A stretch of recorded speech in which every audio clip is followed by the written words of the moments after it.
Instruye al niño en su camino, y en su vejez no lo abandonará. ¿Qué otros cambios hicieron los cristianos aparte de adorar imágenes y alejarse de lo que la Biblia enseña? Pues uno de esos cambios tuvo que ver con la aceptación del domingo como día de reposo.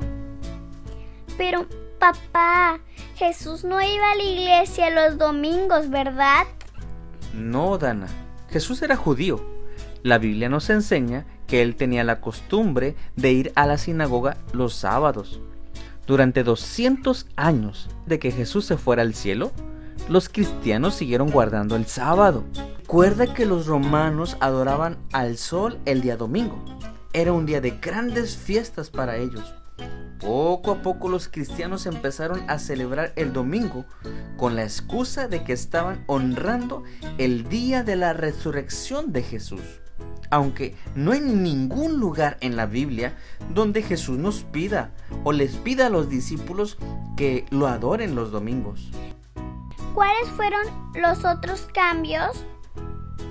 Bueno, cuando Jesús se fue al cielo, se convirtió en nuestro mediador en el santuario celestial.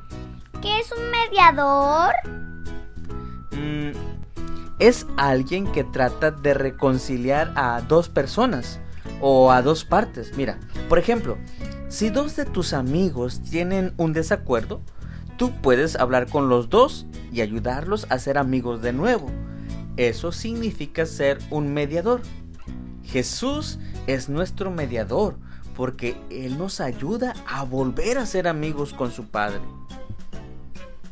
El Papa, que era el dirigente de la iglesia cristiana oficial en aquel tiempo, decretó que si alguien quería comunicarse con Dios o pedirle perdón, tenía que hacerlo a través de un sacerdote, que iba a interceder ante Dios a favor de esa persona. Nadie tenía acceso directo a Dios. Imagínate que tuvieras que acudir al pastor de la iglesia cada vez que deseas hablar con Dios. En tal caso, el pastor estaría haciendo el papel de mediador desempeñado por Jesús.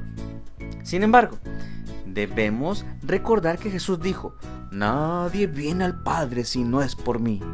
Pero ¿no creen muchos cristianos que la Virgen María hace algo así y que ella intercede ante Jesús? Sí. Pero eso es casi lo mismo que poner a un lado a Jesús. Con el paso del tiempo, Satanás hizo que los primeros cristianos añadieran requisitos a lo que Jesús había logrado en la cruz, pensando que tenían que ganar el perdón por sus pecados mediante buenas obras. Entre ellas estaban las peregrinaciones, el ir a lugares que consideraban ellos sagrados, o castigos y penitencias. Repetían oraciones que leían o aprendían de memoria, se azotaban, o el pago de dinero.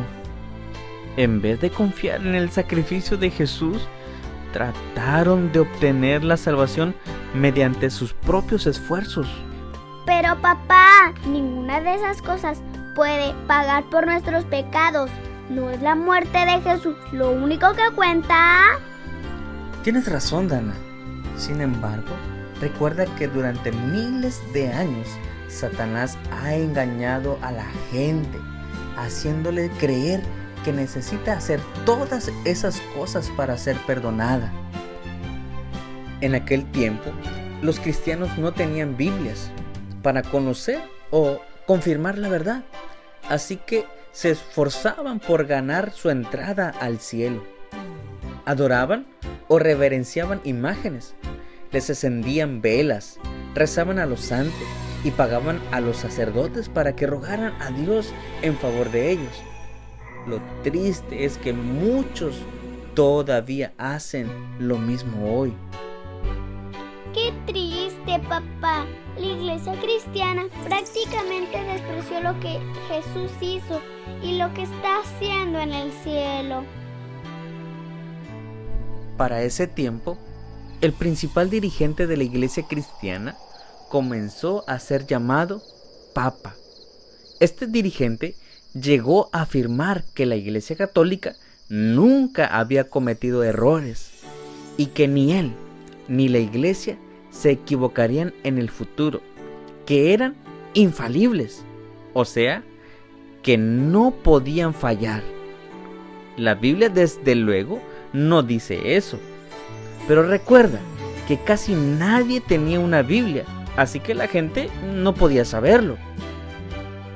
En cierta ocasión, el rey Enrique IV de Francia acudió al palacio del Papa en medio de un frío invierno. El Papa no quiso recibirlo e hizo que el rey esperara afuera del palacio durante 3 días, hasta que finalmente le dio permiso para entrar. 3 días afuera en el frío. Jesús nunca habría tratado al rey Enrique ni a nadie de esa manera. Es cierto, Dana. Nosotros debemos imitar a Jesús en nuestro trato con las personas mayores, con nuestros padres o con las demás personas. ¿Hubo otros cambios en la iglesia? Oh, sí.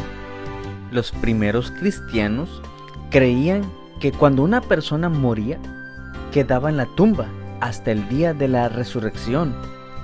Eso es lo que también nosotros creemos, ¿verdad? Sí, pero cuando los cristianos empezaron a orar a los santos, a la Virgen y a sus imágenes, empezaron a pensar que todas las personas buenas que morían iban al cielo y los malos iban al infierno, donde estarían quemándose para siempre. Bueno, si es así, yo creo que la gente mala le convendría más estar dormida en su tumba como creemos nosotros.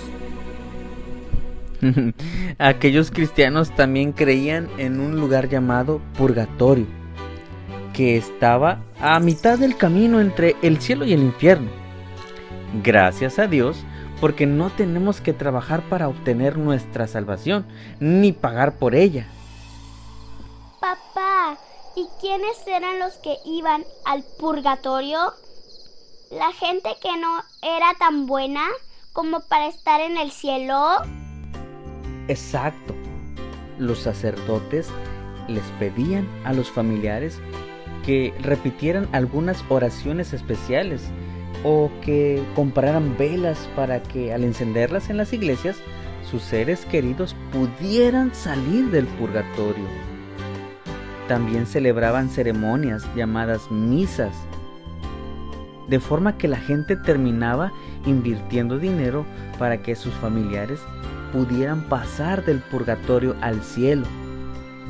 Pero papá, si los muertos están en la tumba, esperando resucitar al regreso de Jesús, la gente paga por algo que no tiene sentido. Así es. Además, hubo otro cambio.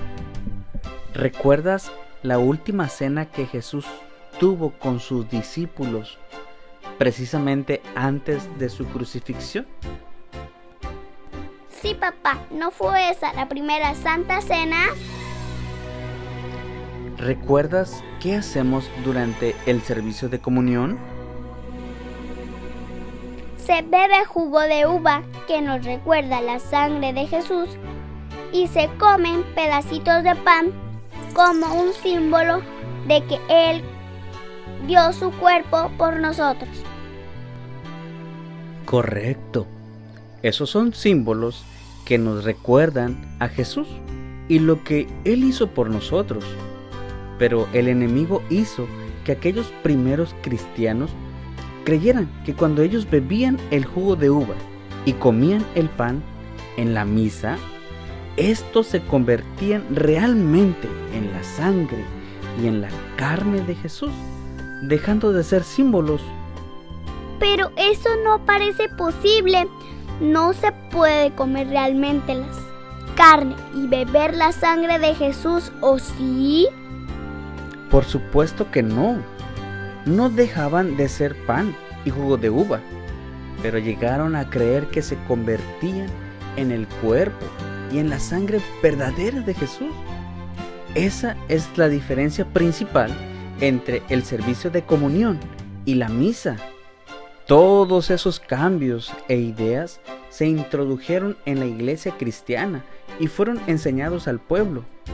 Pero recuerda que la mayor parte de los creyentes eran personas sinceras que amaban a Dios. Pero como no tenían Biblias, no podían reconocer aquellos errores. No podían. Sin embargo, Dios tenía un plan para compartir la verdad con la gente, con el fin de que no siguieran viviendo confundidos. Pero hablaremos de eso la próxima ocasión.